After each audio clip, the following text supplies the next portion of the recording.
Ça va. Bonjour. Un bon coach. Je pense qu'on a tous envie quelque part d'être un bon coach, même si on n'a pas envie de l'être comme entraîneur de sport, comme coach en musique ou coach dans d'autres activités, la couture ou le vélo. Mais on est tous coach quand on a des enfants, on est tous coach quand on a des voisins et que on va bricoler ensemble.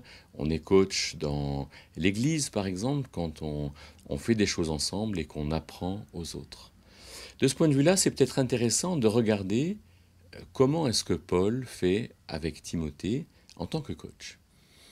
Lisons à cet effet ce que Paul va dire, par exemple, en 2 Timothée 1, versets 13 et 14. Il va dire à Timothée, est un modèle des saines paroles que tu as entendues de moi. Donc, Paul va donner des paroles à Timothée et il demande à Timothée de faire en sorte qu'il ait un modèle de ces paroles, qu'il ait quelque chose qu'il aura gardé des paroles de Paul. Alors, est-ce que Paul aura finalement écrit des lettres pour Timothée et qu'il aura donné à Timothée les 13 lettres qu'il aura écrites également. Enfin, il n'a pas encore écrit de Timothée, donc ça n'aurait fait que 12.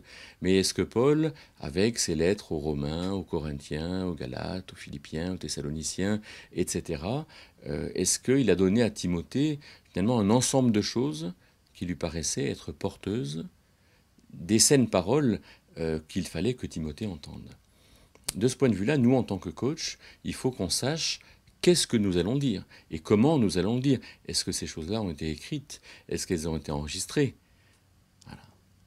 Donc, il faut que Timothée ait un modèle de ces saines paroles. Mais ça suppose peut-être aussi, de la part du coach, de demander à celui qui entend les paroles de faire un travail pour qu'il ait ce modèle des saines paroles. Ce travail, il en est question dans les paroles de Paul. Il dit « est un modèle des saines paroles que tu as entendues de moi ». Et il lui dit « dans la foi, dans l'amour et par l'esprit ». Dans la foi, ça veut dire que Timothée doit s'emparer des paroles de Paul, mais dans une démarche de foi, c'est-à-dire de relation avec Dieu.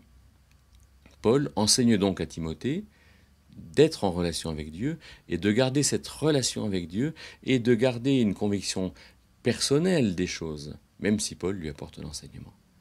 Dans l'amour. Dans l'amour parce que non seulement l'amour procède de Dieu, nous sommes aimés de Dieu, Paul aime Timothée quand il lui donne quelque chose, mais c'est dans un cadre d'amour et de relation avec les autres que l'enseignement de Paul est prodigué. Et puis par l'Esprit Saint. Alors par l'Esprit Saint, Dieu est là. Il y a un véritable enseignement, une conduite de l'Esprit de Dieu qui fait que nous sommes appelés à avoir des convictions personnelles.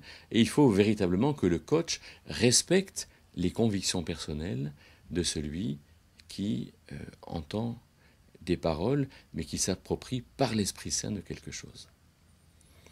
Ensuite, au chapitre 2, Paul va dire à Timothée, « Ce que tu as entendu de moi, transmets-le à des hommes fidèles. » Un homme fidèle, c'est un homme dans la foi, une femme dans la foi.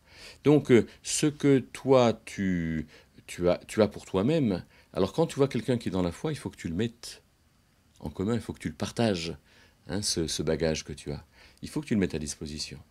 Donc, un bon coach est quelqu'un qui va donner quelque chose, mais pour que l'autre puisse le transmettre à quelqu'un. Partager. Et donc, quand on donne quelque chose pour que cela puisse être transmis, alors il faut que ça soit suffisamment bien du point de vue pédagogique. Et on pourrait dire dans cette vidéo, qu'est-ce qu'on va retenir pour qu'on puisse le transmettre? Eh bien, un bon coach est quelqu'un qui donne un modèle de parole, quelqu'un qui donne un modèle qui soit transmissible, et transmissible à des gens qui soient aussi, troisième point, capables d'instruire les autres.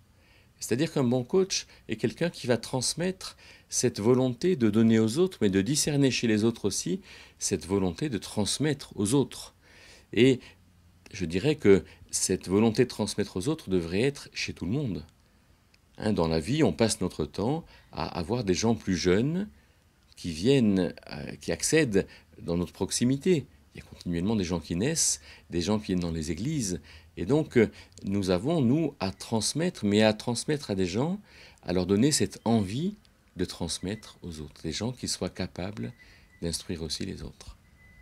Alors, dans la Bible, un bon coach qui transmet l'enseignement biblique, voilà, c'est une chose qui est importante, qui est belle, qui est utile et qui devrait être un peu l'objet de nos occupations. Mais nous voyons aussi dans la vie des coachs qui vont transmettre l'enseignement musical, par exemple. Ah oui, on trouve ça en 1 Chronique 25, verset 8, et on voit qu'il faut que l'homme expert, l'homme qui est capable, qui sait, qui a une expérience, qu'il soit avec le disciple.